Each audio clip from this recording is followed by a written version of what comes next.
Okay, so what we're going to talk about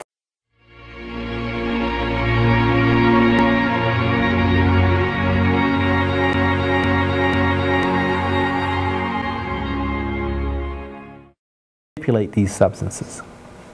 But as I've already pointed out significantly, many of these substances are illegal in several jurisdictions, so we're not suggesting you utilize any of them, because the one thing I can say, a jail sentence is not very good, and a bad trip is being in jail. So you really do not want to go to jail for the utilization of these substances. Not a good idea. Hey, you could treat it like a monastery. You could have a situation, but the long and the short of it is you have to pay attention to the laws, at least cursorily, where you live and where you function, and be aware of what that is. Besides, as I pointed out, psychotropics tend to make people question authority, and authority really doesn't want to be questioned. They would rather us live in a hive mentality and being all hopped up in Ritalin or whatever, alcohol or TV, the various other substances that will be able to have us suck on the social boob tube. So we will be able to function in that realm, and we're not individuals. But our government doesn't like excessive smiling and laughter. For whatever reason. If a person's excessively, and I literally have been picked up walking down the street and questioned and wanted to go through testing because I was happy. And I'd been working in a meditation retreat just before that, and at that point in time the police were not aware of it. I wasn't abusing or utilizing any illegal substances at the time. I was just happy because I've been doing yoga and meditating. But that meant that I had to be making money selling drugs. So I figured if I was going to get busted for not doing it, I might as well at least be making the money. No, I just kidding. We all know about some people having phenomena of bad trips when they do psychotropics. So it is important to address that. Literally, when a person's having a bad trip, it typically is not the substance. It typically is various social, emotional situations that have come up from previous experiences in their childhood or life or whatever the case may be, but not always. Certainly, because various commercial entities that are trying to sell these things that are outside of the realms of law, certainly they'll adulterate them with various things to give different types of experiences. Because people are looking for different type of experiences, and or to make a not so strong thing stronger, they might put other things in it. So some of it will be chemically orientated with adulterants that can cause various things. So one of the best things to do if a person looks like they're having a bad time is give them a hug. But again, the hug has to be with permission.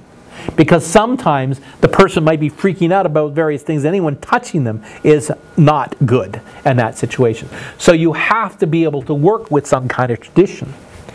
Sometimes sleight of hand, and this is very heavily used in indigenous people, sleight of hand is really useful. May that be psychologically, mentally, or physically. You can get them to focus on another object and bring them around to where you want to do them, or where you want them to be, or where they should be, and be able to take them and create a safe environment.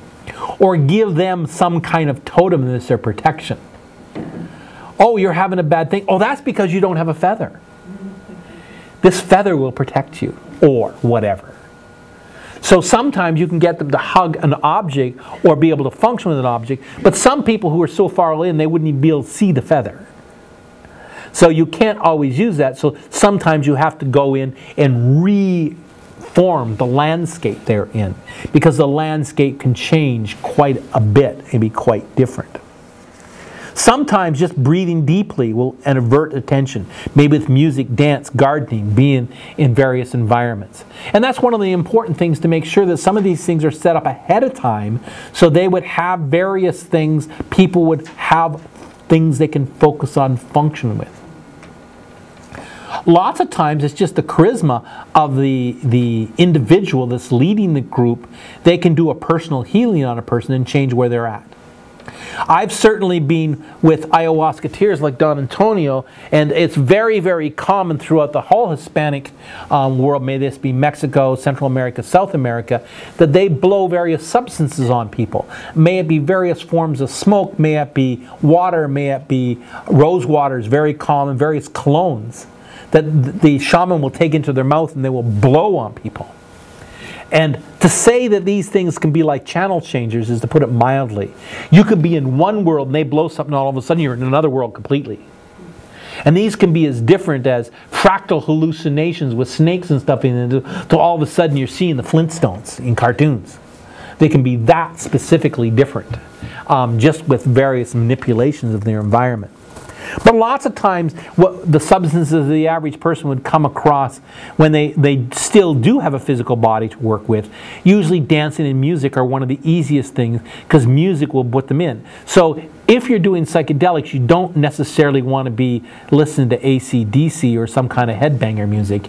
You'd be wanting to listen to, well, lack of better words, new age music, not that it should be that, but some kind of gentler music that will be able to work with you. It's also very significant sometimes just to remind a person of the tripping. And this is only going to last for X amount of time. So really, if you're an indigenous society, you start off with things that only last 3 to 8 minutes. And once you've got your sea legs in those, you go into the bigger ones. So a full-on ayahuasca experience is 6 to 8 hours. You're not going to start there. You're probably going to start with something like Virola Theodora, which is sometimes considered the businessman's lunch trip, meaning that you're completely normal within 6 minutes. And so most people can handle that rocky road for 6 minutes, but that 6 minutes can seem like a millennia when you're in there, because time does not exist anymore. It depends on how far you're in and what's happening for your situation. But there usually will be an end to it, and that's the important thing to happen. It's very few people have residual factors once they're out of it. They might have some trauma, and that can be very deep. But unfortunately, we don't get all those flashbacks that was promised in the 60s and 70s. You know, I mean, you're telling a whole bunch of people they shouldn't take psychedelics in the 60s and 70s because they're going to have flashbacks, and all the people are doing it go, you mean I get free drugs in the future? I mean, this is not a deterrent. This is like the advertisement for people who smoke marijuana with that egg advertisement. This is your brain on drugs. Frying. Eggs, that's a good idea. I think I'll have something to eat. It gives the person the munchies. It's not going to deter a person. So they didn't have the right people making these advertisements, or maybe they did, I don't know, but it certainly didn't work.